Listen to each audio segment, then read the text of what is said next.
तुमच्या आयोजकांकडनं.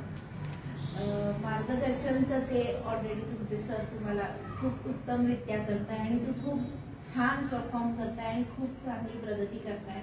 आणि माझी हीच ईश्वरचरणी इच्छा राहील की तुम्हाला चांगला प्लॅटफॉर्म मिळावा आणि तुम्ही खूप पुढे जावं आणि खूप शिकून मोठं व्हावं आणि स्वतःच्या पायावर उभं राहावं. कारण इंडिपेंडेंट असणं खूप गरजेचं आहे आजकालच्या काळामध्ये. त्यामुळे या संस्थेमार्फत जेवढं तुम्हाला माहिती आहे तेवढं तुम्ही व्यवस्थित तुमच्यामध्ये आत्मसात करावं आणि शिकून पुढे जावं एवढी माझी इच्छा आहे. आणि जेवढी मदत आम्हाला करता येईल तेवढी आम्ही नक्कीच करू. या उद्देशाने आज आम्ही इथे आलो. थँक्यू.